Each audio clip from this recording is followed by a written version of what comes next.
Dentro del marco institucional de la Federación Antioqueña de ONG, le damos la más cordial bienvenida a todas las personas que nos acompañan en el día de hoy.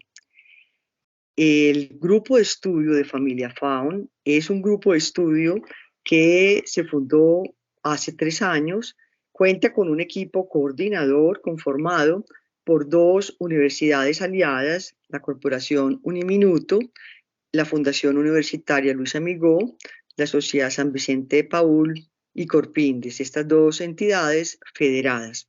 Como su nombre lo indica, el grupo de estudio hemos pretendido que se convierta en un foro permanente que aborda los desarrollos de investigación, socializa conocimientos y experiencias sistematizadas en torno a temáticas contemporáneas de familia, dentro del marco de la Constitución, la legislación, las políticas públicas, también dentro de los marcos institucionales público-privadas que tienen planes, programas y proyectos con familias desde los territorios y desde el marco institucional.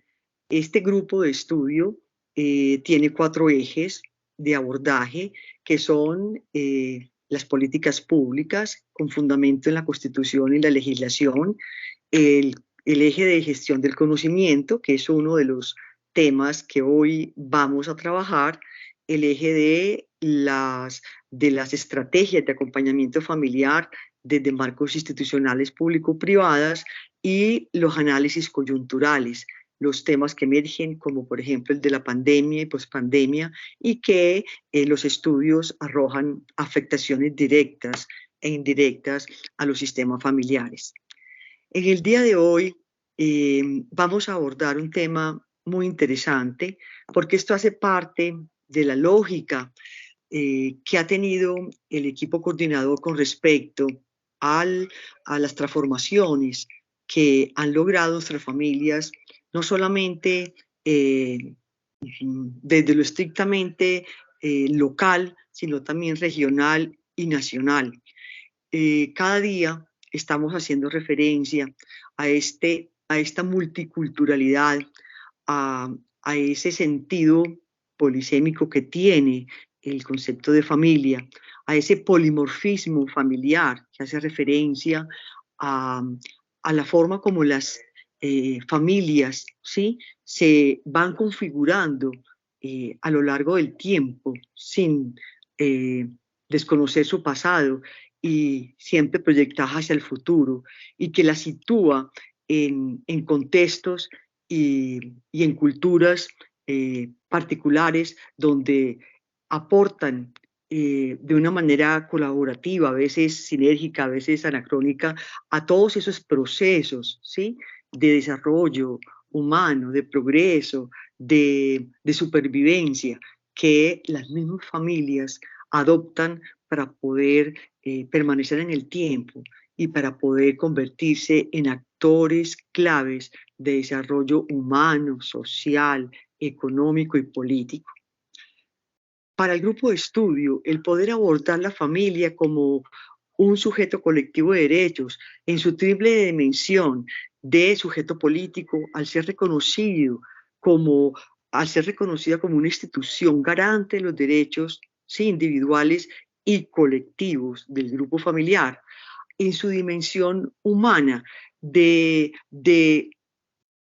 como sujeto capaz de desarrollar capacidades humanas tendientes a transformar la vida en familia con relaciones democráticas y con un concepto de ética familiar que permita esa vivencia de los derechos y esa integración a la sociedad a partir de un concepto de ciudadanía participativa, colaborativa, solidaria, democrática, y desde una dimensión puramente sociohistórica, atendiendo a la familia desde sus particularidades, ¿sí?, culturales, de contexto, de dinámica, de configuración y de acuerdo con su entorno, eso es lo que realmente nos permite entonces decir que la familia se convierte eh, eh, en un sujeto, ¿sí? De oportunidades, no solamente para aportar conocimiento, sino también para convertirla, ¿sí? A partir de ese conocimiento que emerge de ella, de lo que ella institucionaliza, lo que ella legitima, en un actor clave para el desarrollo del país. Hoy es la Corporación Uniminuto quien ha querido entonces ocupar este lugar en el grupo de estudio de familia con un tema producto de una investigación que ha venido liderando este equipo de trabajo que se denomina Cosmovisión de Familias Originarias Mayas y Andinas. Hoy vamos a hacer un recorrido por esta eh, cosmogonía que nos ofrecen las familias eh, indígenas, ¿sí? Desde sus territorios. Vamos a tener como ponentes a dos distinguidas personas, Diana Marleni Díaz Tapasco, Mayerly, perdón, Diana Mayerly Díaz Tapasco, estudiante de último semestre de Trabajo Social en la Corporación Universitaria Minuto de Dios, auxiliar investigadora, mujer comunera del pueblo de Emberá-Chamí. Tenemos también como en el lugar de la conversación y de quien va a tomar la vocería de esta narrativa a nuestra colega Sonia Elena López Pulgarín, trabajadora social, especialista en trabajo social familiar, magíster en educación y doctora en humanidades, docente investigadora de la Corporación Universitaria Minuto de Dios. Como moderador, se ha invitado a Diego Andrés Martínez Quintero, director del programa de trabajo social Uniminuto Antioquia Chocó, docente, integrante de la Red Nacional de Trabajo Social Intercultural, trabajador social, especialista en educación, cultura y política, magíster en educación con énfasis en interculturalidad y maestrante en intervención social.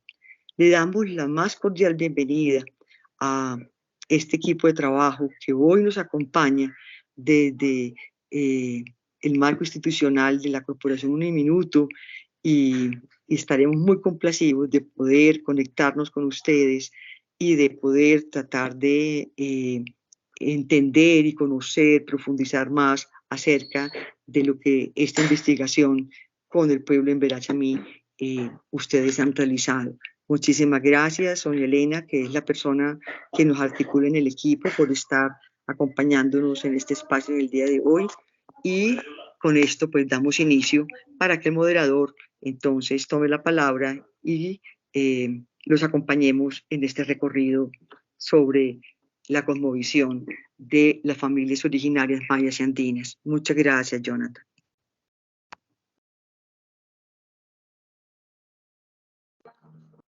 Muchísimas gracias, señora Luz Marina Villa, por esa apertura que nos da y la presentación que nos hace a nuestro equipo de trabajo.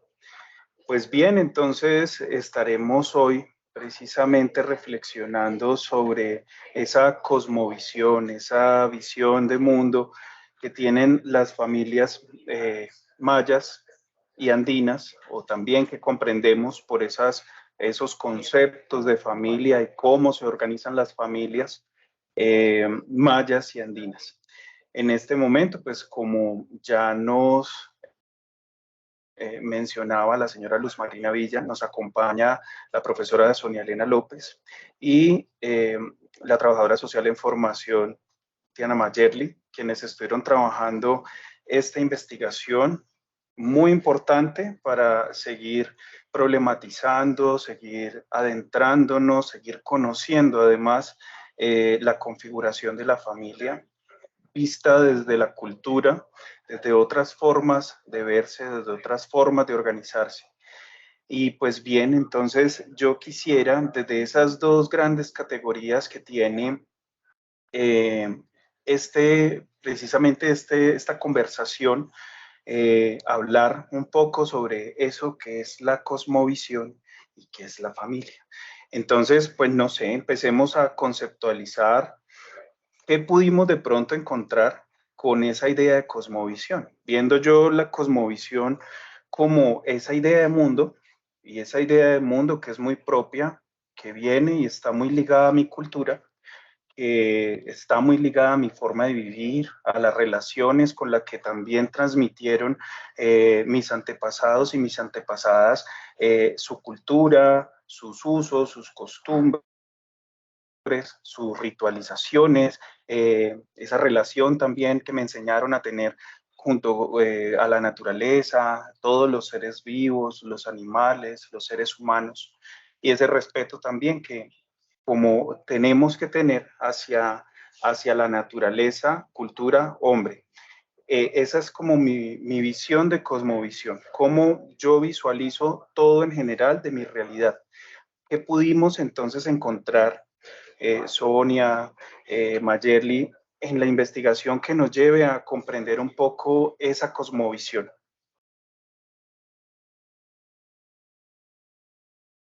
Bueno, muy buenos días para todos, todas.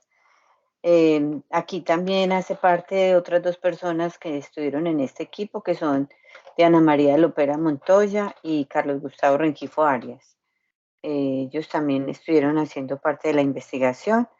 Y de la Universidad de Chile, en un inicio estuvo el investigador Pablo García, el rector de la Universidad de Chile, Pablo Seto, y más adelante pues logramos tener contacto con otras 3 personas de Guatemala, de otra universidad, y otras 3 personas pues originarias de allá, de Guatemala. Yo creo que Maya es la que podría comenzar contándonos sobre la cosmovisión y después complementamos. Muchas gracias. Adelante, Mayerly.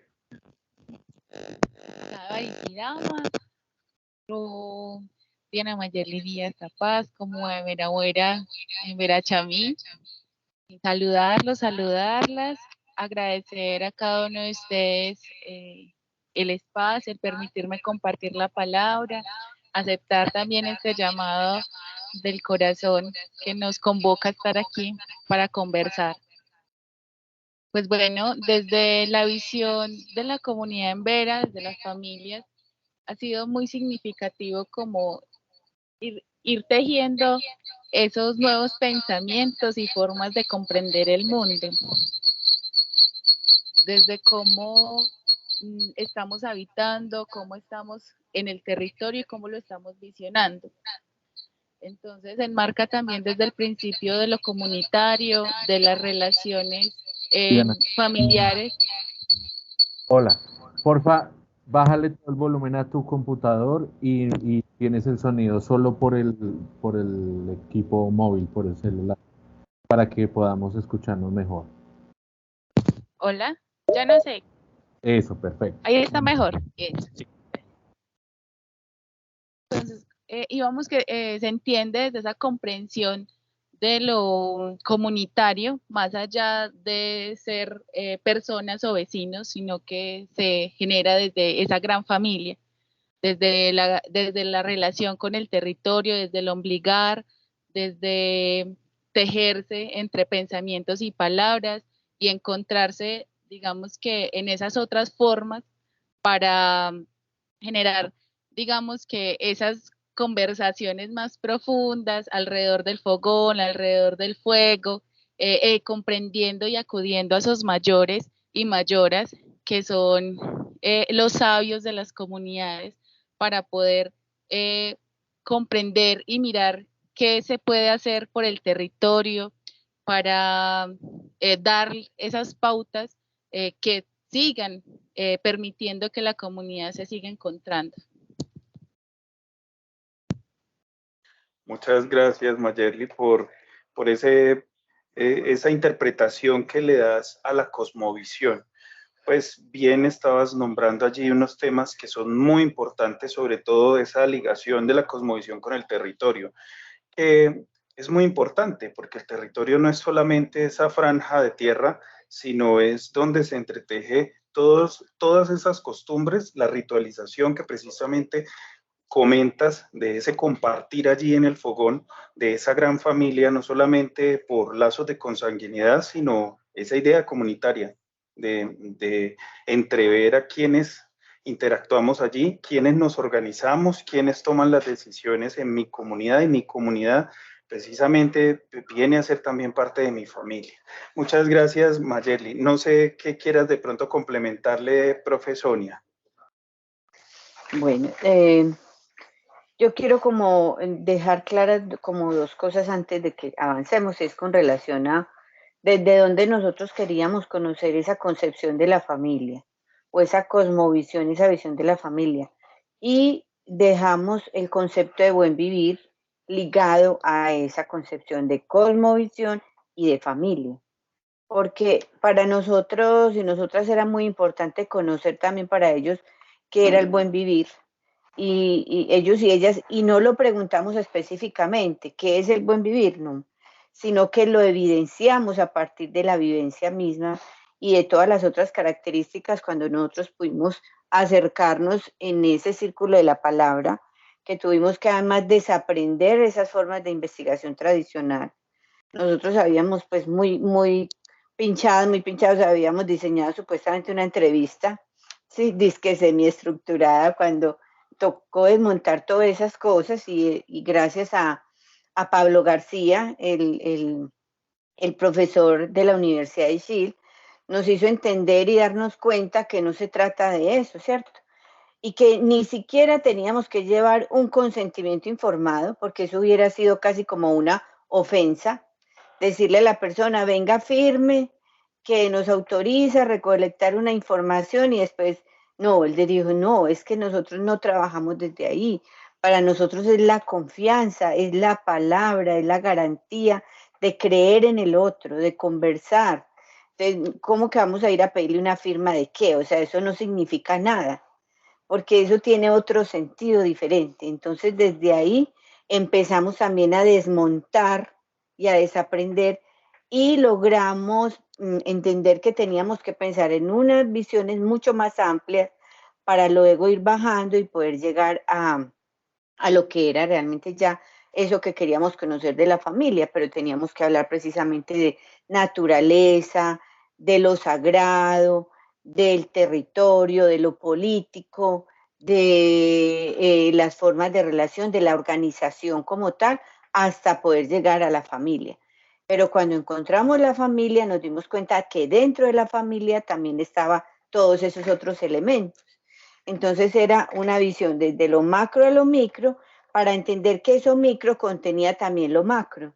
Entonces era una visión completamente, pues como romper con esa mirada lineal que toda la vida hemos tenido o dividida o fragmentada y empezar a darnos cuenta que era una mirada ni siquiera circular, una mirada en espiral.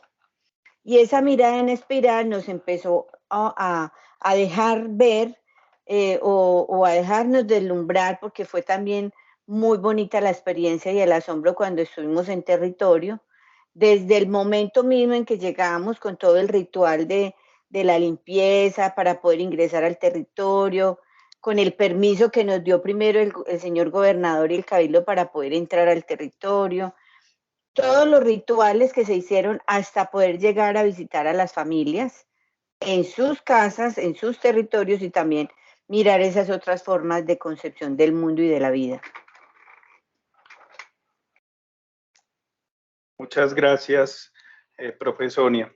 Se conecta también mucho con lo que mencionaba allí Mayerly sobre esa concepción y visión que se tiene de la cosmovisión, de esa idea también de lo cultural, lo que se entreteje allí en el territorio, lo que mismo decías, profe, en la relación de esa naturaleza, pero también en la organización del territorio, el territorio en sí mismo tan importante, que es el que quiero también darle paso ahorita, porque la comunidad y los pueblos originarios, pues es muy importante el territorio. Para todos, yo creería que en general, hasta nosotros, las personas que somos blanco-mestizas, para nosotros también es muy importante nuestro territorio, es lo que nos liga a nuestra sangre, nuestra raíz, nuestra costumbre, nuestra familia. Y pensaría entonces que ese territorio, y como lo mencionaba ya, no es solamente esa porción de tierra, no es solamente lo que nos delimita entre un municipio a otro, una región a otro, un país a otro, sino es entonces esa ligación, esa relación, y relación entendiéndose desde la misma función también, de mis roles. ¿Qué rol desempeño acá? Y tú misma lo mencionabas, profesoria, en esa entrada entonces al territorio, pues que se tuvo que pedir un permiso a la autoridad indígena, a la autoridad tradicional, que se hizo una limpia. Allí entra el tema de la ritualización también, que es muy importante también en ese entretejido de la familia desde lo comunitario, y entonces entra a jugar varios componentes allí muy importantes que los pueblos originales tienen precisamente y nuevamente en el espiral de lo que yo concibo como mi familia, de lo que somos cada uno desde los diferentes roles.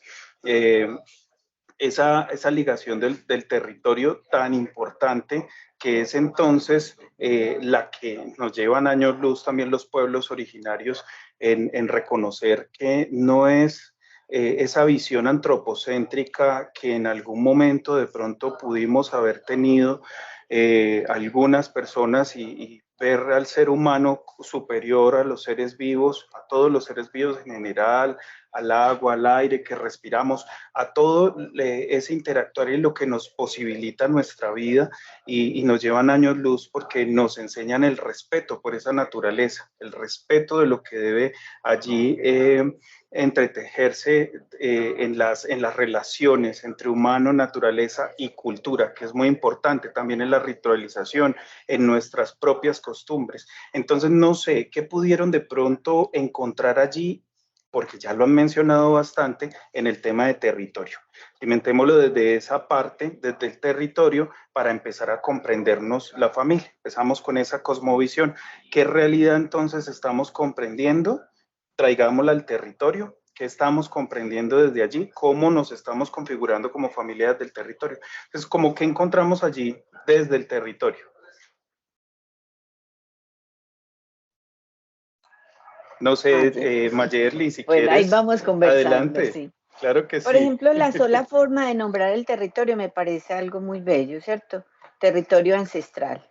Llamarlo territorio ancestral es darle un nombre y un lugar en la historia de respeto, de sabiduría, de toma de conciencia de lo que corresponde a cada quien.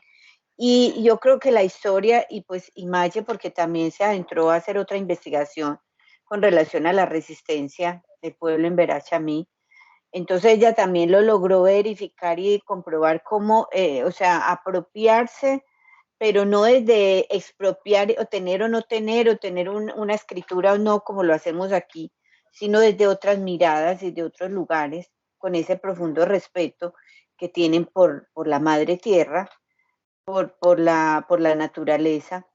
Estando allá y en una de las entrevistas no, en uno de los círculos de palabra, una de las conversaciones con don Darío Bueno, o sea, yo tengo el rayón occidental muy metido, pues y a veces se me sale otra vez las palabras que están tan grabadas, que nos sentamos alrededor con toda su familia y empezó a contarnos ciertas historias y nos mostró una parte del maíz, de los sembrados que tenía, como nos dijo que las mismas aves o los pájaros que llegaban allá a comerse en el maíz les enseñaban a ellos cuál maíz era bueno y cuál no. Cuál maíz había sido sembrado con abono natural y abono no fertilizado con químicos, y cuál maíz estaba dañado desde su raíz, por decir de alguna manera. Y que ellos sabían, o sea, las aves cuando llegaban sabían cuál era el maíz que se podían comer, que no les iba a hacer daño, y que el otro maíz no lo tocaban, lo dejaban ahí. Para nosotras fue sorprendente entender eso, o sea, cómo ese respeto por un insecto, por un gusano, por un perro, por una gallina, por un ave que llega a comerse el maíz, que no hay que dispararle, sino que simplemente se espanta, que se pone un pájaro, ¿cómo es que se llama ese animal? Ese que se disfraza, espantapájaros, Se pone un espantapájaros con unas latas para que las aves vuelen simplemente, pero que no hay que ir a acabar con nada, porque todo se articula perfectamente. Hasta la vivienda, hasta la construcción de la vivienda se articulaba perfectamente. Una vivienda hecha en forma de caracol, con puros recursos naturales, con el agua natural, sin luz eléctrica, solo con un panel solar para conectar un celular que de vez en cuando tenían que usar o no, tener toda su forma de recolección de aguas y de manejo de alcantarillado diferente a como lo hemos hecho nosotros, poder utilizar todo lo que no son desperdicios, sino que son abonos para volverlos a reutilizar en la tierra y tener pequeños espacios o parcelas dentro de la misma tierra que tiene, pues que está allí, para que cada uno y cada una de sus hijos, hijas, nietos y nietas tenga un espacio donde cultivar. Y cada uno con su siembra. Cada niño y niña aprendiendo a cómo cultivar. Y como nos decía Dinora, otra compañera con la que estuvimos conversando de Guatemala, descendiente maya, y Sonia, otra mujer maya, nos decía, incluso el señor Abdul, que para nosotros el poner a los niños a trabajar la tierra significaba maltrato. Para ellos significaba una escuela y un aprendizaje y una forma donde todos producían y todos trabajaban la tierra. Eran dos concepciones diferentes, dos formas distintas de concebirlo desde allí. Entonces, creo que todos esos elementos se van entretejiendo y creo que Maye nos puede complementar con relación a esa concepción del territorio mismo. Gracias, profe Sonia. Adelante, Maye.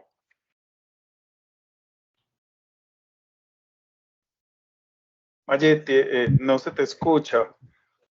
Hola. Ahora sí. Adelante. En ese sentido también es el sentido de la comprensión del territorio desde el aspecto físico y desde el aspecto visual. Y es desde ahí también como las familias generaban esa relación íntima con la raíz, con la siembra misma. Que había quienes hacían oración, hacían los rezos, y eso fue muy significativo tanto en las familias en Vera, en el caso de la familia de Don Darío, y también lo mencionaba la compañera Sonia, cuando decían que se hacían los rezos previos a las siembras y que también se hacía un agradecimiento en retorno también a la cosecha que se había recibido. Entonces también digamos que trasciende esto físico a hacer un asunto también de relación espiritual para generar, digamos que esas otras formas o esos rituales, esas formas de conectarse directamente, lo que les decía, el ombligar nuevamente con el territorio, pero también digamos que se basa en ese trabajo en espiral, de retornar a esas memorias de origen, de cómo ha pasado el territorio de un tiempo a otro y cómo ha sido, digamos, que esas memorias que ha guardado él mismo en cuanto, digamos, que afectaciones.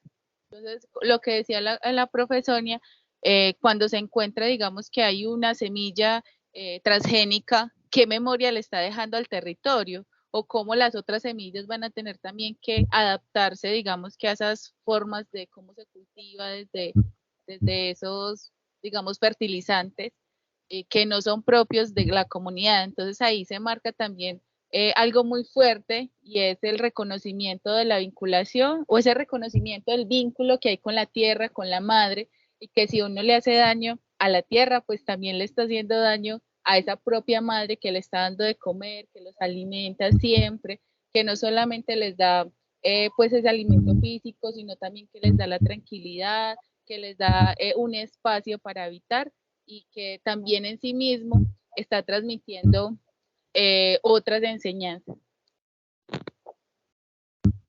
Mayerly, muchas gracias. Muchas gracias, profe Sonia, muchas gracias por hablarnos un poco sobre el territorio y cómo vivenciaron en esta investigación el tema del territorio. Me llama la atención la organización en el territorio, precisamente con la siembra, precisamente con la transmisión cultural, con el relevo generacional que nombraba Sonia hace un rato, de vincular a los niños. Cómo de pronto tenemos una visión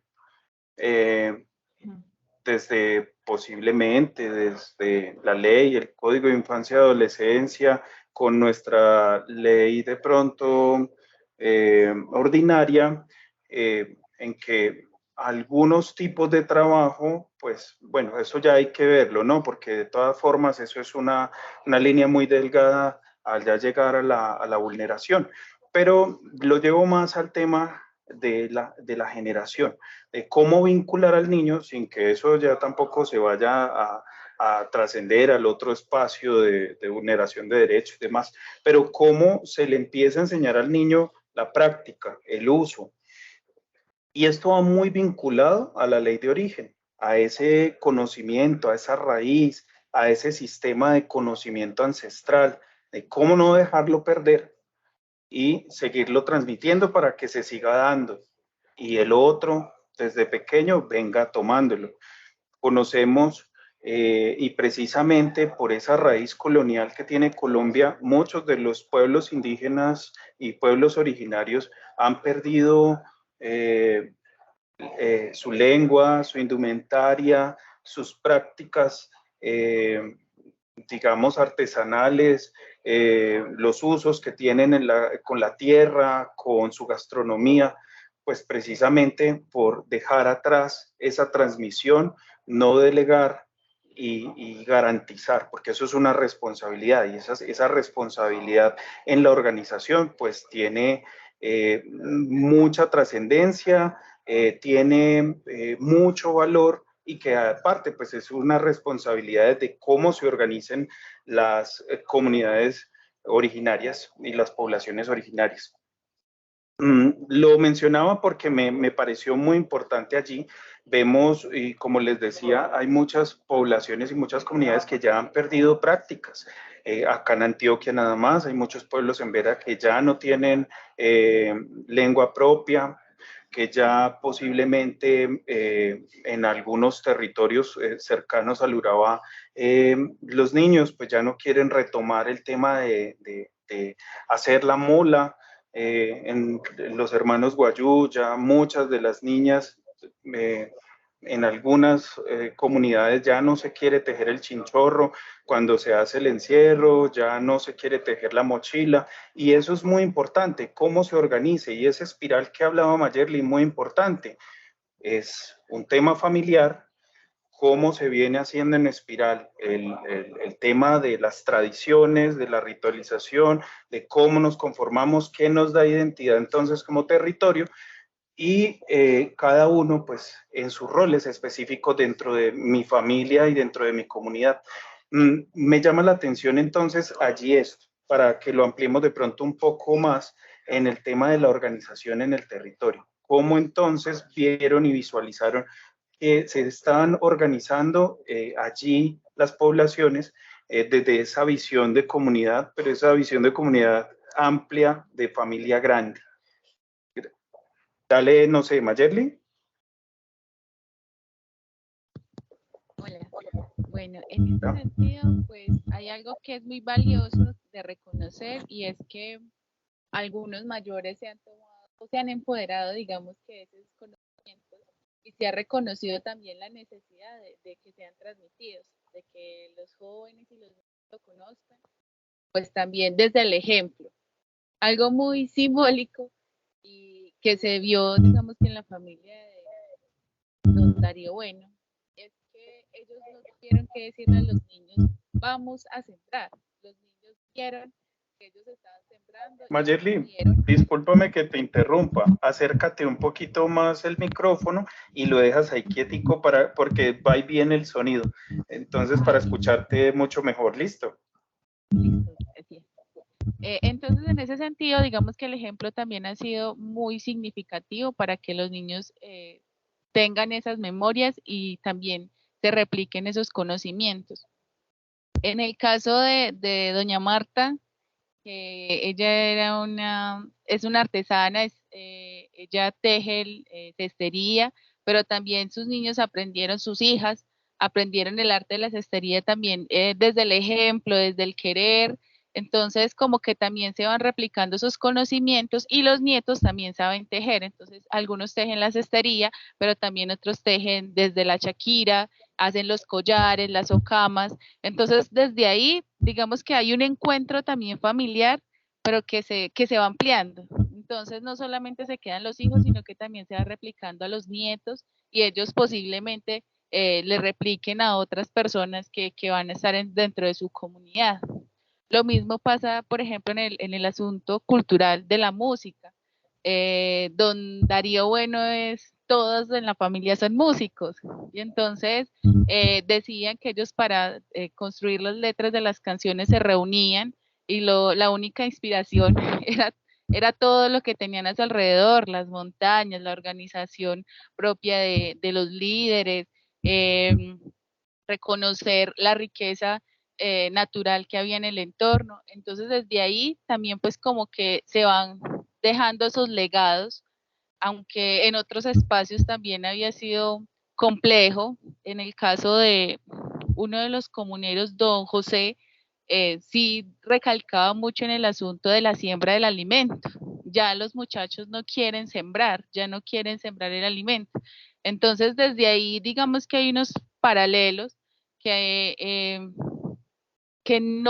se ven como muy marcados, como que a veces acuden más a unas cosas y a otras no. Entonces ahí hay como un interrogante en la mitad porque algunos no quieren sembrar, o qué pasa también dentro de la familia si no se está dejando esa memoria o la importancia del sembrado. Pero en general, digamos que hay que reconocer que también la misma organización y las familias también lo han reconocido, y es que la organización también se ha empoderado de poder como fortalecer esas prácticas propias de la comunidad, desde lo cultural, desde la artesanía y desde lo musical. Muchas gracias, Mayerly. ¿Qué encontraste por allí, profe Sonia? Bueno, vea, a mí me pareció muy significativo el rescate de la lengua embera. Solo una de las familias hablaba las dos lenguas todo el tiempo, y creo que era una forma también de preservarse y de cuidarse. En algunas ocasiones cuando estuvimos allí hablaban solo en lengua y nosotros pues, yo creo que Maya era la única que entendía y nosotros quedábamos pues ahí como esperando a ver qué pasaba.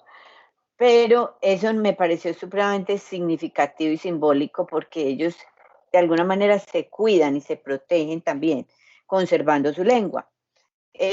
La familia también es la escuela, y la escuela está dentro de la familia y dentro de la casa. En dos de las familias, las hijas iban a una escuela del territorio. En otra de las familias, los niños no van a la escuela porque la escuela está en la casa. Incluso un espacio de la casa está dispuesto con un tablero, y una de las hijas mayores es la profesora de los niños. Entonces, allí mismo aprenden lo que van aprendiendo, ¿cierto? Aunque habían muchos. Y también me pareció muy importante esa transmisión del conocimiento a través del tejido, como lo hace doña Marta con su hija menor que estaba allí, y nos mostró, y después llegó el nieto y nos mostró una belleza pues de tigre que estaba haciendo con el tejido de la chaquira. Y ella cómo logró a través de volverse, digamos, una profesora de artesanías y organizadora de eventos. Ella ya está saliendo, va a otros lugares, se encuentra con las mujeres, les enseña el tejido, organiza las ferias. Y ella dijo, no, es que yo ya me rebelé, yo ya le dije a mi esposo, ¿cómo así usted cree que yo me iba a quedar aquí toda la vida esperando que usted me diera permiso? Entonces ella aprendió y se fue, y ella ya viaja, se gana su dinero con sus ventas, y lo mismo está haciendo la hija. Entonces, ¿cómo se va reproduciendo y se va replicando? Porque al contrario, lo que vimos en Guatemala, que la experiencia con Guatemala fue muy interesante porque eran 3 personas intelectuales, 3 personas universitarias, 3 investigadores, una de ellas profesora de bachillerato y los otros profesores en universidad, también hacían ese rescate de que todavía ellos, aunque estaban en la ciudad, aunque estaban viviendo en otros espacios, volvían y visitaban a sus padres y sabían que allí estaban ellos cultivando, trabajando, y que a veces sacaban espacios para ir y cultivar también, o ayudar en el trabajo con la tierra. Aunque ellos dicen, y no perdemos, en esencia no hemos perdido pues como nuestra concepción originaria. Hay un sincretismo en todo sentido, no solamente religioso, sino también de otras maneras. Por ejemplo, Dinora, la profesora, ella nos decía, yo soy cristiana, soy evangélica, pero también tengo prácticas de mi comunidad maya, pues de comunidad originaria maya. Todavía utilizo mi vestido originario, todavía puedo utilizar y hacer ciertas prácticas.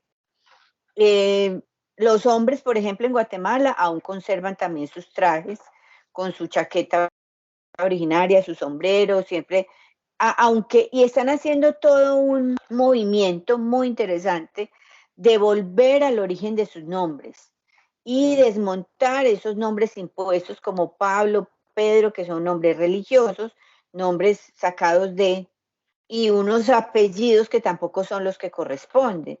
Entonces ellos están haciendo todo ese rescate a volver a sus nombres originarios y sus apellidos originarios.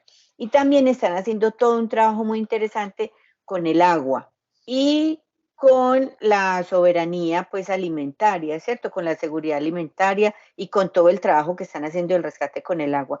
Y es un trabajo político desde allí, desde las familias y cómo las familias vuelven a su esencia, a su origen, y eso se convierte en un asunto político, porque se replica de otras maneras.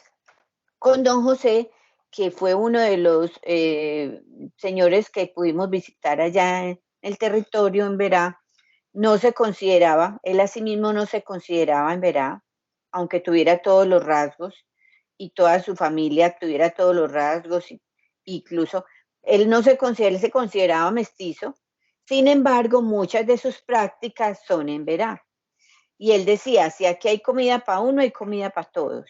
Y aquí para todos los vecinos tiene que haber algo. Nosotros dejamos lo que tenemos y lo que vamos a vender o a compartir. El resto, todo es para todo el mundo. Aquí lo repartimos.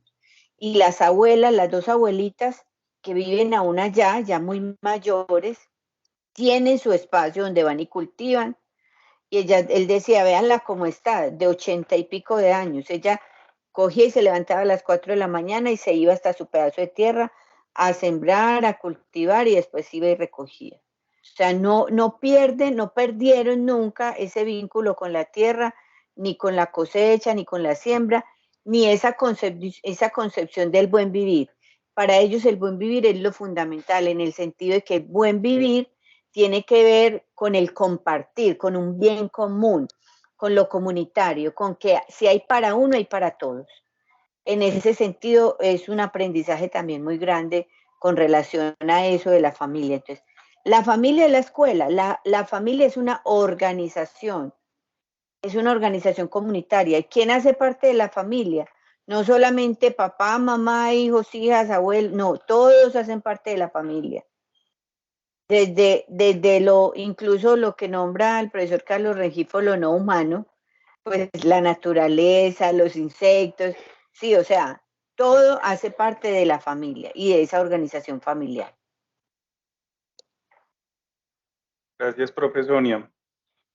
Hay muchas cuestiones muy interesantes lo que nos contabas de la reivindicación del nombre de origen, volver a esa raíz, que pues finalmente fueron nombres impuestos desde la colonia y que no se podían seguir reproduciendo, entonces eran impuestos. Y lo vemos aún que van madres y padres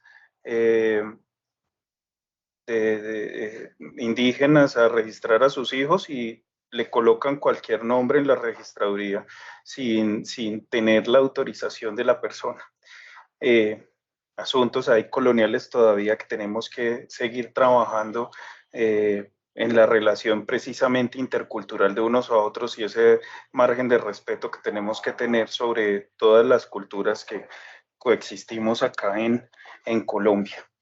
Me llama la atención el tema del buen vivir, esa relación de la tierra, en lo que nos contaba también Mayerly, y que se junta con lo que nos contaba Sonia en esos roles que tienen precisamente en el sembrado, que decía la profe Sonia, allí habían unas adultas mayores que también estaban allí con la tierra, en Guatemala estaban entonces las personas académicas, investigadores, pero retornaban a su territorio y veían a sus padres y también su relación con la tierra.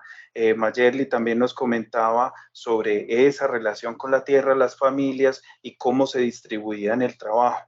En esa distribución entonces de esos roles y cómo se organizan entonces como familia, pues precisamente ya nos adelantaba un poco la profe Sonia sobre esa concepción de familia, cómo la vemos posiblemente desde Occidente, desde esa construcción y esa configuración misma que le hemos dado, desde la constitución política también, cómo ha evolucionado el concepto, porque partimos con un concepto desde el 91 que ha ido transitando, partimos también desde las ciencias sociales cuando nos empezábamos a hablar de este tema familiar, cómo entonces lo empezamos a configurar y cómo se ha empezado a expandir, ya no solamente desde una pareja, hombre-mujer binario, no solamente entonces desde esa concepción de lazos de consanguinidad, sino esa amplitud de posibilidades en la configuración de la familia. Y no solamente viéndola desde esos vínculos, sino también, e insisto, en los roles, que son muy importantes, los roles allí en la familia. Ese rol de responsabilidad también de la transmisión cultural, sobre todo porque esto es lo que nos permite pervivir una cultura, una familia incluso. Hay costumbres que posiblemente nuestros abuelos tenían y que posiblemente los dejamos perder porque o no los documentamos o no hicimos el relevo generacional. Mi abuela era partera en su momento, eso pues ya no lo hace ninguna de sus nietas ni de sus hijas porque se perdió. También eran sobanderos, ya tampoco el tema de sobandería pues se da porque se pierde. Entonces, esa transmisión cultural que precisamente se da desde allí de la familia, esas costumbres, incluso desde lo gastronómico, una sopa que se hacía hace mucho, pues ya no se hace en la casa porque ya dejó de hacerse, posiblemente porque a uno no le gustaba y se dejó y se perdió. Y de esto posiblemente se vivía, se coexistía con el otro, con la comunidad. Entonces, me gustaría como que empezáramos a configurar nuevamente lo que ya hemos hablado, los temas familiares, vamos a tomarlos y vamos a hablar entonces de cómo vivimos esa cosmovisión de familia en las comunidades que visitamos en la investigación, desde los Embera y desde los Maya. ¿Cómo la vimos allí y qué tenemos de pronto por aportar acá desde ese concepto de familia?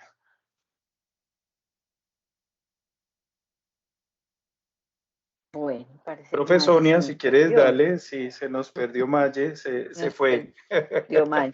Bueno, ya pues llegó va y otra vuelve. vez. Sí. Bueno. No sé quién quiere iniciar. Si quiere vamos conversando ella y yo, y como es que nos vamos hablando del tema. Claro que sí. Así. Creo que hay como unas características importantes, y una es la tenencia colectiva de la tierra. O sea, no hay esa forma de decir que entonces, bueno, lógicamente que hay una distribución y que el cabildo es el que toma la decisión también cómo asignan las tierras, pero no hay ese sentido tan fuerte como acá en Occidente, como el sentido de la propiedad privada. Es como un asunto diferente, o sea, si aquí hay un pedazo para cultivar, venga, cultivémoslo. Y eso que da de ahí de siembra nos beneficia como a muchos, o sea, a la gran mayoría. Otro asunto que es muy importante es como la equidad en la organización del trabajo y esa distribución de los beneficios mismos, o sea, desde la convivencia y los beneficios son distribuidos en igualdad.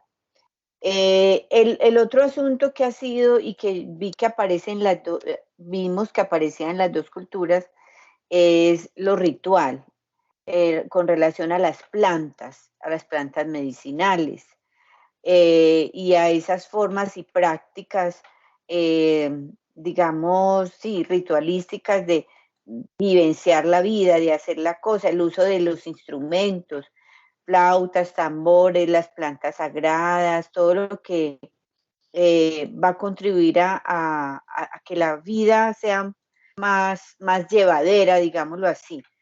Un rescate muy importante es que en el territorio ancestral de San Lorenzo tienen un espacio para la medicina ancestral y allí están haciendo una formación de médicos ancestrales también, y ellas están pensando en formar la escuela de parteras.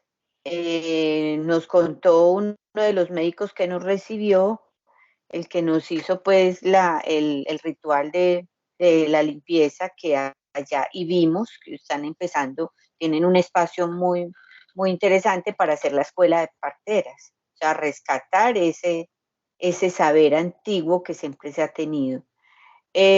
Otros elementos es esa concepción de la madre tierra, la expresión del amor, pues como un ser vivo, todo lo que tiene que ver con la agricultura, la salud, la autonomía, la concepción misma del amor. Hay un asunto muy bonito que fuimos entendiendo lentamente, que tiene que ver con lo de lo sagrado, y que yo me sorprendí, por ejemplo, cuando en la iglesia católica llegaban y se echaban la bendición, y que hay mucha gente como muy devota, pero también tenían la otra práctica, y cuando fuimos, por ejemplo, a visitar la cascada de agua dulce y agua salada, pudimos entrar a un espacio, a un kiosco muy bonito, donde se hizo y se pidió permiso para poder pasar a la cascada, porque ese es un espacio sagrado, un lugar sagrado. Todo eso, aunque pareciera que no fuera, hace parte de la familia misma y de la concepción de la familia y de cómo se va entretejiendo un elemento con otro. Maye, cuéntenos usted qué está haciendo ahí en ese crochet y ese tejido. Eso es aprendido también. Claro. ¿Estás haciendo ahí, Maye? Estoy tejiendo un gorrito. Y esto es significativo del tejido para nosotros, en cualquier espacio, porque es una forma de también tejer los pensamientos, los sentimientos y esas muchas formas que uno tiene de encontrarse. Entonces, el tejido es muy simbólico, por eso yo considero que dentro de las comunidades esa transmisión del conocimiento a través del tejido es muy valioso, porque una medida que va tejiendo va plasmando en él también esa palabra dulce, ese encuentro desde el corazón. Y a veces cuando uno entrega un tejido, uno le está entregando mucho de sí mismo a la otra persona. Entonces es muy valioso, lleva una fuerza simbólica, pero que también conecta el tejido con la persona que lo porta y también con el tejedor. Y también en el aspecto de la relación con familia, con las familias, hay algo que es muy bonito, y es porque yo le contaba a la profe que acá es muy difícil hablar de cosas por separado. Entonces no podemos hablar de la espiritualidad, de la familia, de la cosmovisión, como si fueran asuntos separados, porque es que la comunidad se conecta con el todo. Hablaba en un principio, la familia somos todos. Entonces uno llega a comunidad y no, es que vino fulanito, no, aquí lo acogen a uno, le dan el abrazo, le dan el recibimiento, bien llegados, venga, pasen por aquí, conozcan este lugar. Entonces, particularmente es como como un afecto que se da al que llega y también se le da, digamos, que ese voto de confianza. Si está en el territorio es de qué forma vas a estar. Entonces, cuando se hace una llegada, entonces vamos a pedir permiso al territorio para que los conozcan, para que el trabajo que ustedes vayan a hacer sea bueno y que también lo que ustedes dejen y lo que se lleven sea bueno para todos. Entonces, son mensajes muy fuertes que también desde ese asunto espiritual, como lo hacían los médicos, es un llamado también a que si nosotros llegamos a estos espacios, si se acogen como familia, si se acogen, digamos que desde lo desconocido a un asunto muy íntimo, porque el territorio en sí, la cultura, es un espacio muy íntimo de las comunidades y no siempre se abre porque han sido muy atropellados, siempre llegan con ese asunto de extraer información, de mirar qué me llevo de aquí. Pero entonces, esa alerta que también hacen desde lo espiritual, desde el conocimiento de los sabios y sabias, para que venga, tentémonos a conversar, tentémonos a tejer esas nuevas formas de relacionarnos alrededor del fuego, limpiémonos y despojémonos un poco de esos pensamientos, esos aprendizajes que traemos pues y quede con nosotros, seamos una gran familia y que se construya bonito, que se construya desde ese corazonar. Y por eso mismo, digamos que al llegar a las familias en un asunto que nos, pues que siempre eran llamados como, ¿y ustedes a quién le pidieron permiso? Entonces, ¿quién les dio permiso? Ah, no, entonces la organización nos dio permiso de que pudiéramos llegar a la comunidad. Ah, bueno, si ellos les dieron permiso, es porque va a ser algo bueno también para nosotros, entonces bien llegados sean a mi familia. Entonces, esas formas de acoger también es una forma de blindarse ante esas situaciones que también, digamos, que han afectado a los territorios y que seguramente ya no se quieren repetir y que digamos que llegar en este espacio académico también da la posibilidad de que se puedan conocer las culturas, pero que se convoque también al respeto por esa apertura que se le da a las demás personas y a las otras culturas. También en la relación que hay con otras formas de conocerse, de lo que hablábamos desde las religiones, pues particularmente San Lorenzo y también lo evidenciamos con las familias descendientes mayas, es que la incidencia del cristianismo, del catolicismo es muy fuerte, pero también se evidencia que hay, digamos que una relación, no el que va a misa no puede ir al ritual, pues no es así, sino que también se genera como esa relación entre ambas creencias y se complementan también para generar esa armonía y lo que hemos venido como entendiendo como el buen vivir para las comunidades, que se vive desde lo comunitario, desde lo colectivo y también desde la armonía, de vivir en armonía. Le complemento una cosita más, es que cuando llegamos donde don Darío, él estaba un poquito prevenido con nosotros, o sea, pues, y era lo normal, o sea, ¿y ustedes por qué están aquí? ¿A qué vinieron? ¿Qué van a hacer con esta información? ¿Y esto es para qué? Lógicamente. Y pues en ese momento, por ejemplo, yo sentí que él se sentía más cómodo hablando con el profesor Carlos que conmigo. Y yo, pues normal, porque de todas formas, hombre, ¿cierto? Hombre con hombre. Entonces, bueno, dejémoslos que ellos conversen. Y yo más bien me puse después a conversar con la esposa, con doña Marta. Y también, pues, era como otro tipo de relación, ¿cierto? Y él le daba la palabra también a toda la familia. Él era una figura de autoridad, evidentemente, o sea, se veía clarísimo. Sin embargo, él nos invitó, nos sentamos en las piedras alrededor del fuego y él mismo decía, no, contesta tú, pregúntale a ella. O sea, él mismo entregaba la palabra a todas las hijas y los hijos y a la esposa.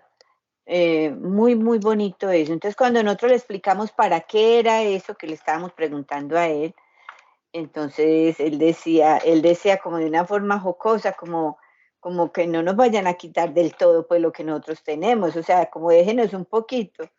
Él estaba muy enfermo en ese momento, tenía mucha gripa o bueno, tenía síntomas. Decía, yo no voy al hospital porque por allá me secuestran, por allá me dejan. Yo me hago mi medicina aquí y aquí me alivio solito. Y lo decía de una forma que era real también, o sea, él lo sabía.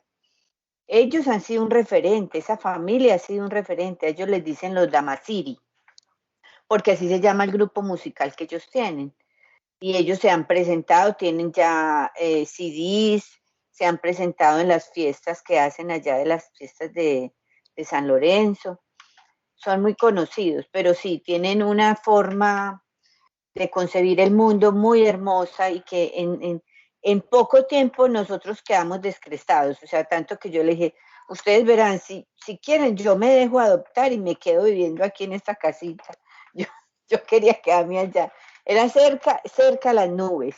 Nosotros subimos mucho, tuvimos que subir mucho a la montaña, pero hermoso estar en ese espacio, era como estar en otro lugar, como en un lugar limpio, como en un lugar sin prejuicios, sin miedos, era como estar en otro espacio muy diferente, muy bonito. Muchas gracias, profe Sonia Mayerly. Acá me queda entonces por de pronto reconocer que ese concepto entonces o esa configuración del concepto de familia o de familias se puede dar entonces desde ese componente muy desde lo comunitario.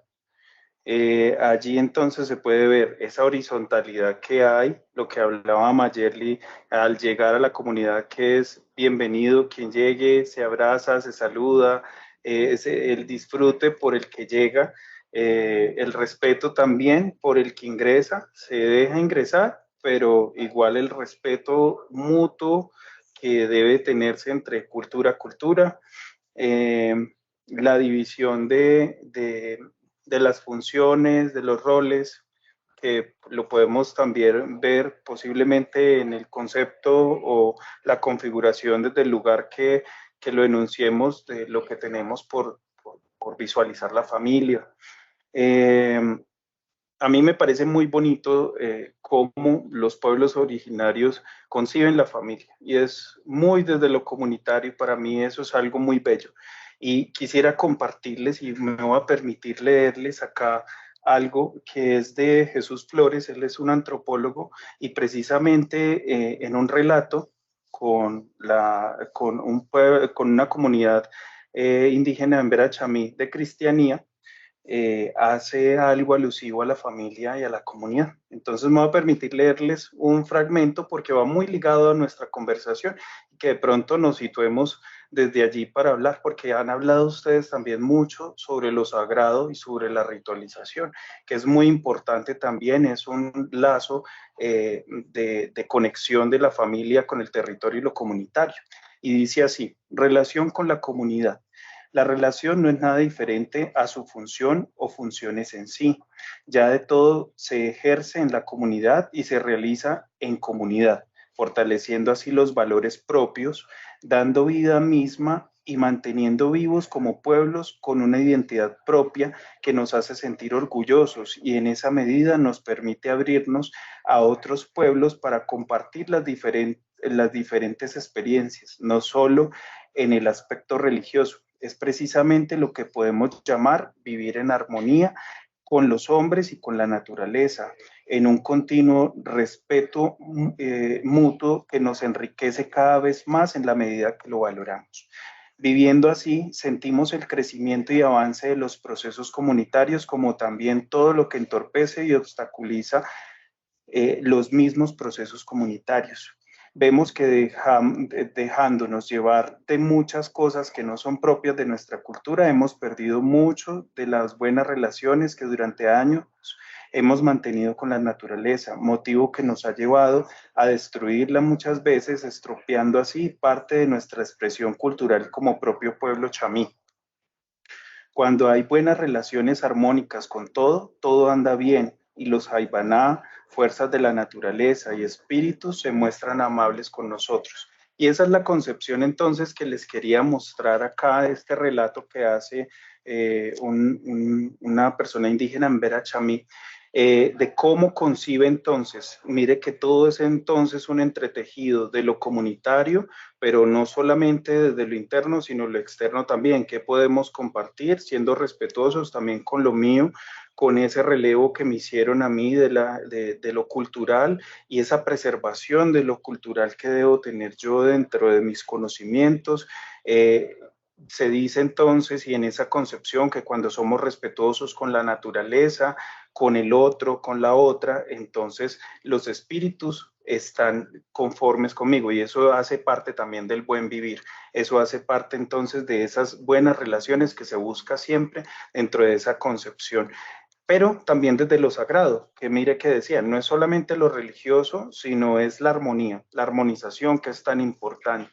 Entonces, a mí con esto me gustaría conocer de pronto un poco más allá en esa relación que tenían las familias con la ritualización, con los rituales, con esas visiones de los usos, de las costumbres que le damos al hecho de sentarnos al fuego, como nos mencionaba Mayerly, y compartir la palabra entre mi familia, entre mi comunidad.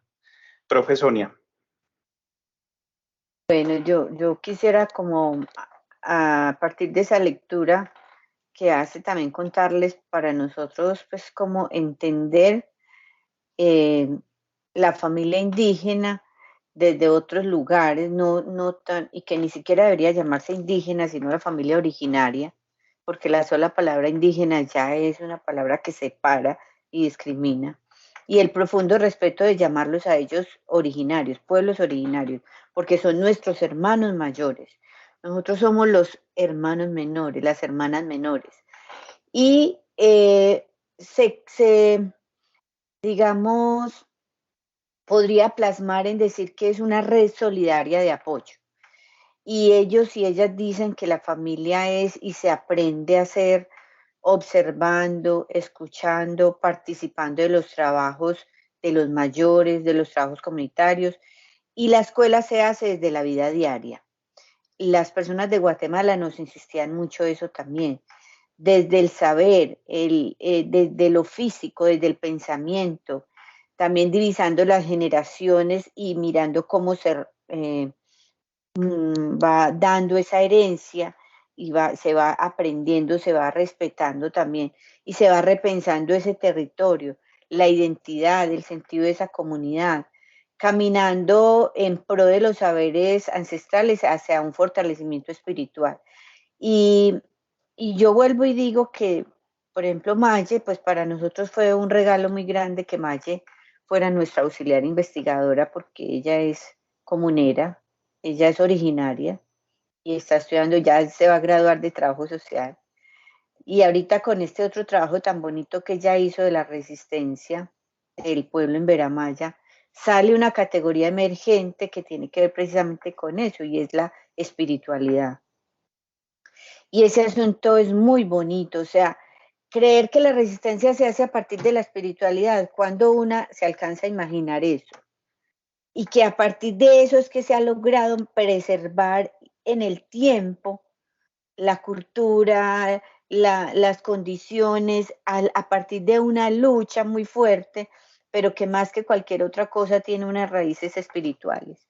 Eso es una cosa completamente, para mí ese es como un nuevo conocimiento, es una cosa que emergió así y como categoría emergente para mí es algo que debería y que amerita ser mucho más profundizado, el tema de lo sagrado y lo espiritual, que para nosotros ha sido como tan vago, como tan vano, como tan asociado a lo religioso, y separar que lo religioso es un asunto y lo espiritual es otro, y que lo sagrado puede atravesar todas esas cosas dentro de la familia, la comunidad, la herencia, la genética, ese profundo respeto y ese profundo amor que se tiene, rescatar la tradición oral y valorar esa diversidad de elementos que no se enseñan en la escuela, que no se enseñan en una universidad, que no se enseñan en una parte y que están ahí como implícitos, pero por el hecho de estar tan implícitos a veces no los vemos. A veces no los sentimos, no los percibimos y no los resignificamos. Entonces, Pues para mí esta investigación fue un regalo muy grande para mi vida, para mi ombligo, como dice Maye, para obligarme, para entenderme, que así yo sea mestiza, yo tengo raíces originarias y que yo hoy tengo que revalorar y darle un nuevo sentido al conocimiento desde otros lugares. O sea, ¿para qué el conocimiento? Para respetar profundamente a todos los seres humanos en cualquier dimensión, de cualquier lugar. La sabiduría, por ejemplo, de una anciana, de una mujer mayor que estaba parada en la esquina del parque y no tenía un tapabocas, tenía un pañuelo, y poder ir a acercármele, conversar un rato con ella, entregarle un tapabocas, y ella admirada porque le estaba dando un tapabocas, como si un tapabocas fuera pues una joya, pues, o sea, increíble. Y no, esa belleza, esos vestidos tan hermosos, poder intercambiar con una de las abuelas, intercambiar el sombrero con un delantal que ya había hecho, cosido a mano. Y qué lidia para que me recibiera el sombrero. Y yo, no, pero es que usted me está regalando el delantal, yo le regalo el sombrero. Y ella, no, se lo puse el sombrero y lo recibió. Y Maya me dijo, no, es que le da mucha pena. Entonces, le puse el sombrero, se quedó con el sombrero puesto y yo me traje mi delantal hecho a mano. Eso fue el mejor regalo. Una cosa espectacular, bellísima. O sea, cosas que no se explican en una investigación, no se van a explicar, ni se van a escribir en un artículo, ni van a quedar en una categoría científica. No es una tipología, allá no hay que hablar de tipologías de familia, ni de roles, ni de menos, pues ni de ciclos, ni, no, o sea, ya esto es otro asunto que trasciende las formas de aprendizaje occidental que hemos tenido. Entonces yo creo que esto es un nuevo comienzo y que apenas estamos empezando a acercarnos a esas nuevas concepciones de familia. Muchas gracias. Mayerly, ¿qué nos cuentas ahí sobre esto?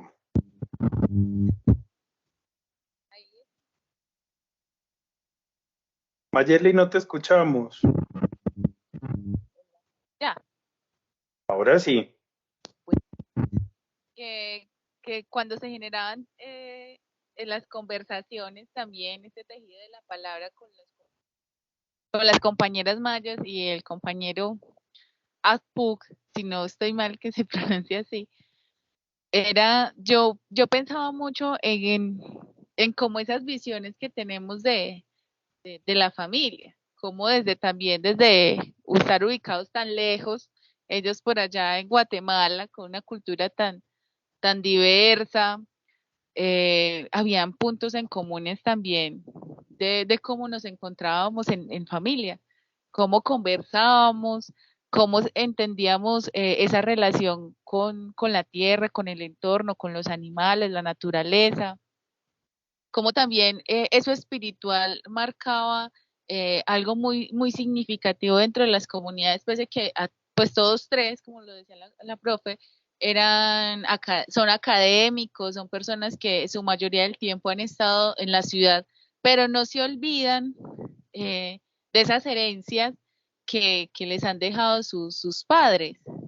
Y había una, no recuerdo el nombre de ella, que es profesora de primaria, básica primaria, que ella Esa decía es que el reto la última Dinora. que, que ella tenía era poder enseñarle a los niños de la escuela.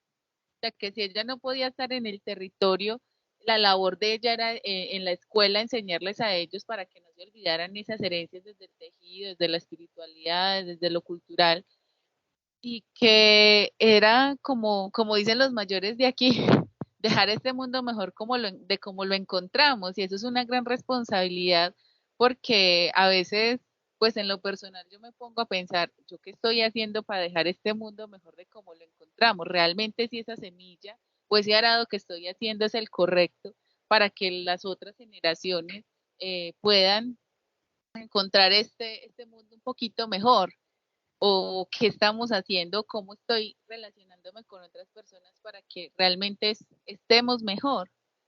Y es pues un gran reto.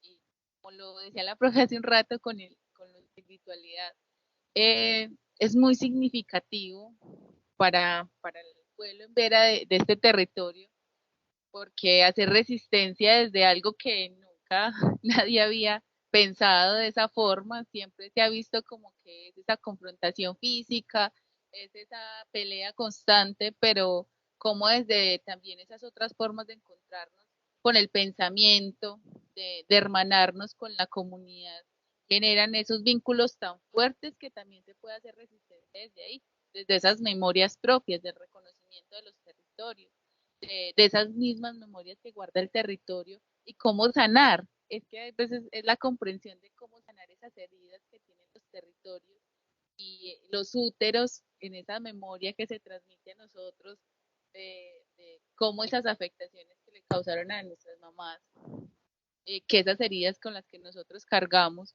cómo empezar a sanar esos pensamientos y esos asuntos físicos y espirituales, que es lo que muchas veces recalcan nuestros mayores y nuestros médicos tradicionales.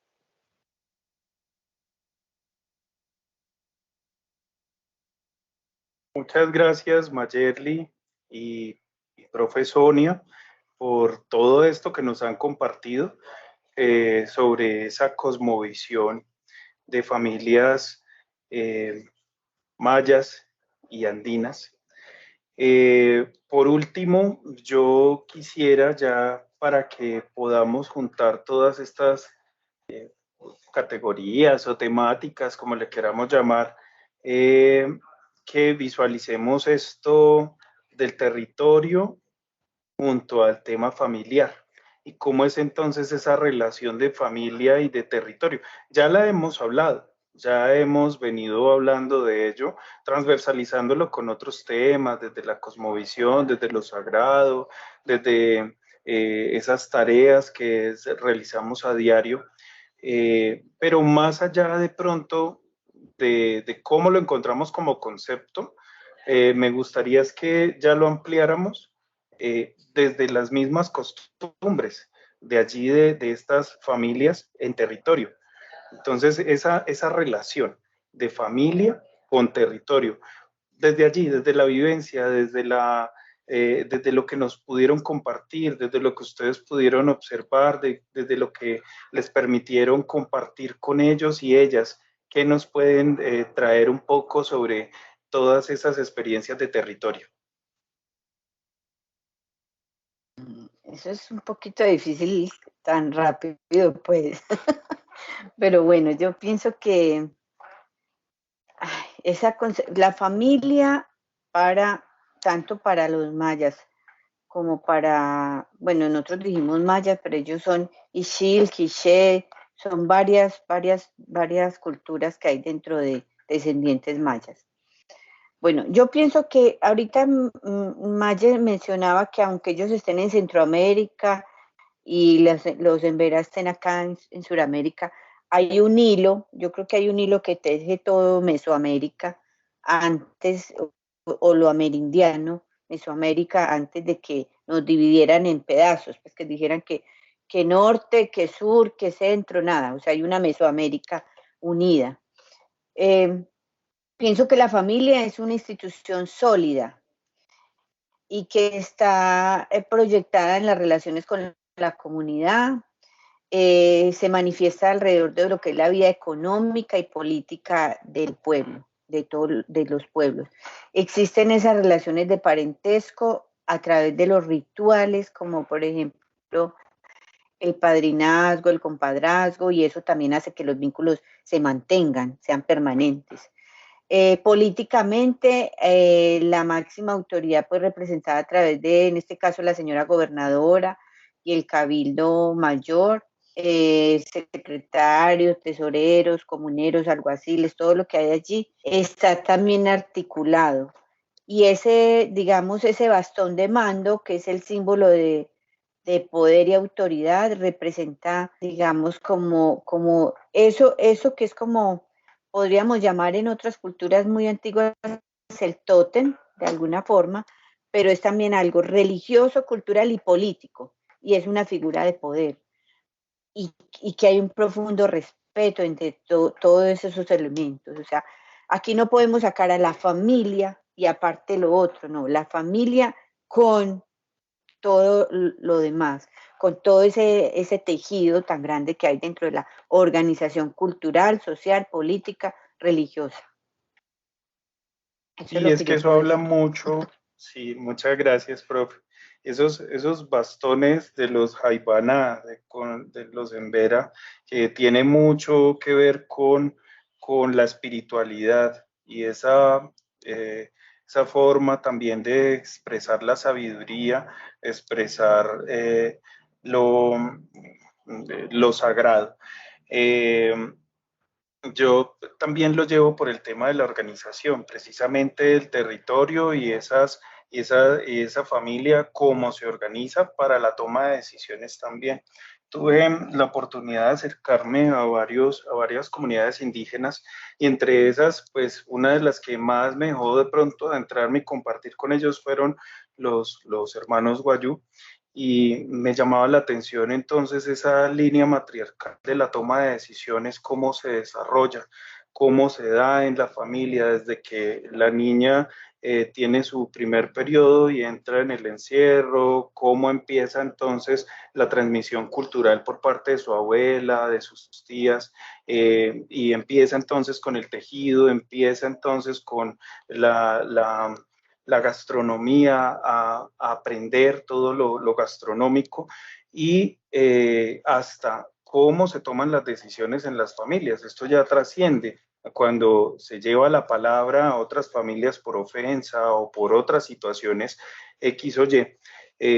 Las que se toma, pues quienes llevan la palabra y quienes hacen la negociación, por decirlo así, que eso no sería y no se llamaría negociación, pero por hablarlo así, de esta forma, quienes llevan la palabra son las mujeres y quienes se acompañan, pues sí, es con el palabrero, el puchipú, pero entonces allí es como entonces esa organización familiar se empieza entonces a estructurar junto con el territorio, con el rol, con lo que yo puedo desarrollar de mi propia comunidad y lo que le puedo aportar también a mi comunidad desde esa visión amplia de familia. Maye, no sé qué quieras de pronto ampliar acá un poquito sobre este tema de la ligación de lo familiar, el territorio, lo comunitario, que ya lo hemos hablado, pero quería que lo mencionáramos acá un poco ya más aterrizado a lo que nos puedas compartir desde tu territorio, por ejemplo.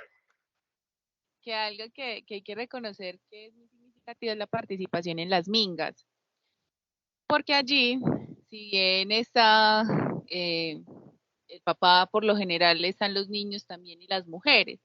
Entonces, relacionándolo también un poco con la otra investigación que he desarrollado en la resistencia, se ve que la familia está en todos los escenarios comunitarios. Entonces, por ejemplo, allí estará el hombre de pronto arreglando un camino, también están los niños ayudando, pero las mujeres también están conversando en la cocina, generando ese alimento para todos los que están trabajando. Entonces, ahí también digamos que está esa relación de la familia con la comunidad, que también participan en las asambleas, por ejemplo, siendo la asamblea una de las máximas autoridades dentro de la comunidad, donde se toman decisiones, pero que la familia también está ya haciendo representación, velando y poniendo la voz de su familia, pero también de sus comunidades, entendiendo como comunidades esos espacios, esos territorios. Por ejemplo, aquí hablamos de un territorio ancestral, pero que tiene 21 comunidades, es lo que en otros contextos se podría entender como veredas.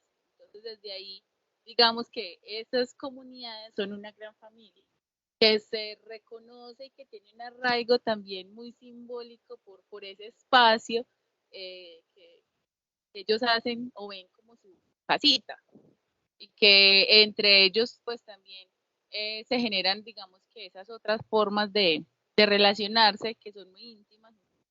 Si alguien necesita un trabajo o un apoyo, entonces allá llega también la familia, llega el papá, la mamá, el niño, o mandan al niño a llevar, digamos que el alimento, la mamá se queda de pronto cuidando en la casa las gallinas, el café, pues lo que produce, o también haciendo otras labores, pero que ahí también se refleja, digamos que ese aporte en lo comunitario. comunitario. Y también, digamos que es muy significativo y es cuando las familias participan o se reúnen para hacer actividades culturales. Nos comentaba uno de los ingenieros del territorio, don José, que él decía que la familia de ellos toda la vida habían sido de grupos culturales, que ellos cuando había una actividad dentro de la comunidad, entonces se reunían entre primos, entre tíos, sobrinos, a hacer las actividades comunitarias culturales, perdón. Que también antiguamente se convocaba para abrir una carretera y que todos llegaban allá, incluso las mujeres. Entonces desde ahí también se ven reflejadas, digamos que esos aportes que desde la estructura familiar, por decirlo así, se lleva a esa gran organización comunitaria.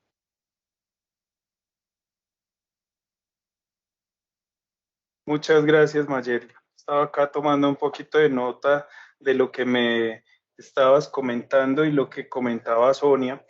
Y es entonces que me deja como reflexión y como conclusión que finalmente la familia, desde esta cosmovisión, trasciende totalmente del hogar, trasciende totalmente de esos lazos de consanguinidad y trasciende más bien entonces a lo comunitario, a esa relación con el territorio, la naturaleza, la cultura, lo sagrado, lo comunitario en sí desde lo político, y esto entonces habla un poco desde la organización, la división de la familia en la toma de decisiones, en la dispersión incluso que lo estabas comentando, hasta en el ocio, y cómo entonces se hace esa alineación con esas funciones que tiene la familia allí.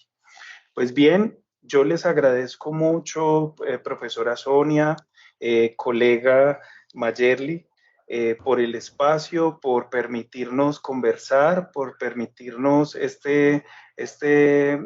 llevar a la familia desde otras configuraciones, otras concepciones, otras cosmovisiones de familia precisamente, muy importantes para comprendernos como país intercultural, para comprendernos unos y otros y respetarnos unos y otros dentro de nuestras diferencias y formas de ver el mundo. Les agradezco mucho. Por mi parte cierro entonces este espacio y le doy el paso a Jonathan para que entonces nos dé unas precisiones finales. Muchas gracias. Diego, muchas gracias a ti, a Sonia, a Mayerly. La idea es que a partir de este momento les damos la palabra a nuestros asistentes para que nos compartan sus apreciaciones, si tienen alguna inquietud, alguna opinión o una reflexión que le haya generado este proceso. Lo pueden seguir haciendo por el chat o pueden solicitar la palabra y les daremos el uso del micrófono y la palabra para que nos puedan manifestar aquí lo que deseen a partir de este grupo de estudio. Les estamos compartiendo también por el chat la evaluación de este grupo de estudio. Para nosotros es muy importante contar con sus apreciaciones para que podamos seguir mejorando este espacio, para que podamos seguir conectados con ustedes. Les voy compartiendo por acá que nos han dejado. Dice, muchas felicitaciones a todo el equipo de investigadores e investigadoras por todos estos conocimientos que visualizan el día de hoy. Felicitaciones, señoritas. Por acá dice felicitaciones, es maravilloso este trabajo, le aporta mucho para el acompañamiento que están realizando desde la ciudad de Bogotá con los Embera. Muchas gracias, un saludo. Por acá Sonia López nos comparte por su naturaleza étnica, razones filosóficas y de cosmovisión, la vida de los pueblos originarios tiene una visión holística. Todo lo que existe en la naturaleza está relacionado con el todo y las culturas constituyen los ejes que funcionan ligados a los elementos agua, tierra, fuego, aire, al igual que otros componentes como la biodiversidad que cumplen un papel fundamental en el cumplimiento del ciclo de la vida de los pueblos indígenas. Muchas gracias por esa reflexión que nos dejas acá. Gracias por el espacio, nos comparten por acá. Saludos a la profe, a Diego, soy egresado trabajador social. Los quieren mucho y los recuerdan mucho. Nos dicen también, muy importante este proceso socializado, evidencia el profundo carácter político de la familia. Si alguno desea compartirnos con su voz alguna de estas opiniones o reflexiones, adelante, pueden activar sus micrófonos o lo seguimos leyendo acá igual. Vamos a dar 2 minuticos por si nos siguen escribiendo. Nos agradecen igualmente por el espacio. A ustedes también muchas gracias por acompañarnos. Eh, bueno, de esta manera, Luz Marina, no tenemos Muchas interacción gracias, en Jonathan. voz, entonces te doy la palabra para culminar este espacio. Un agradecimiento muy especial a Sonia y a su equipo, lo mismo que al director del programa de trabajo social. Un gusto tenerlo en este espacio por su conversación el día de hoy sobre la cosmovisión de las familias originarias. Definitivamente, el modelo de desarrollo occidental ha sido muy miope con respecto a nuestra historia. Esa historia ha sido invisibilizada y hemos perdido históricamente la oportunidad de poder convertir estos saberes ancestrales, ¿sí?, en conocimiento, para la formación de subjetividades humanas más acordes con lo que hoy reclama el planeta. Hoy que estamos abocados a tener que repensar lo que es la vida humana en las condiciones actuales del planeta por la degeneración de su medio ambiente, es cuando realmente uno quisiera retroceder en el tiempo y, como dice Sonia, dejar impregnar este mestizaje para que esa cosmovisión de estos pueblos ancestrales de verdad nos eduquen, nos permitan entender que la vida humana en esencia y su permanencia reclama de esta relación intrínseca, ¿sí?, con la tierra, con lo sintiente y con las deidades a las cuales estos pueblos le han asignado poder para poder explicarse, desprovistos de ciencia, de todo lo que ocurre en su existencia. De verdad que hemos sido sordos y hemos sido realmente resistentes a incorporar de una manera respetuosa estos territorios y esta cultura ancestral que es de Mesoamérica, no es solamente de Colombia, y esa exclusión, ¿cierto?, es lo que realmente nos ha llevado a hacer del conocimiento, más que el conocimiento de las ciencias, la única y la más importante expresión de racionalidad y que da respuestas a todo lo que ocurre a todo nivel. Muchas gracias al equipo por que su narrativa es convincente, es una narrativa que de verdad nos invita a formar parte de esta historia, ¿sí?, de estos pueblos, y que tiene para el tema de familia una importancia muy relevante. ¿Por qué? Porque la familia como ustedes lo han expresado, es una familia comunitaria. La mujer asume un lugar muy dinámico en este tejido social. Es una mujer reconocida por su sabiduría, ¿sí? Su sabiduría, sus artes manuales, su capacidad física también, porque ella también cultiva, ella también produce, ella carga, ¿sí? Ella alimenta de muchas maneras.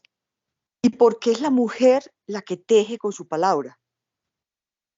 La mujer es la que cuenta historias cuando realiza estos tejidos. La mujer es la que más conversa. La mujer es la que más pregunta. Y es la mujer la que crea imaginarios, ¿sí? Con sus palabras, ¿sí? Sus generaciones no solamente las recuerdan, sino que aprenden de esas narrativas, de esa sabiduría, de esa experiencia y de cómo ella se convierte en una clara expresión de lo que la ha hecho un ser viviente, un ser pensante, ¿sí? Que es la Madre Tierra. Es la que habla de la Madre Tierra, porque ella es madre. Y esa Madre Tierra la tenemos que aprender a reconocer y a convertir en una aliada, ¿sí? En nuestras vidas. Esa Madre Tierra es la que tenemos que sentir también en nuestras entrañas. Entonces, de verdad que ha sido un recorrido interesante, elocuente, sugestivo, que nos invita a proteger lo poco que nos queda de estas culturas ancestrales en nuestro territorio y que más que involucrarlas en una dinámica, ¿sí?, de desarrollo como otra alternativa para su inclusión y para su dignidad, es protegerlas, es acompañarlas.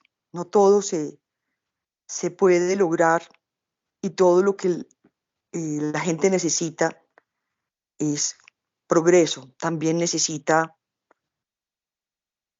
que la cultura, que el Estado, que sus instituciones, que la ciudadanía les den el lugar que merecen, los respeten y aprendamos a relacionarnos con ellos como actores de una historia.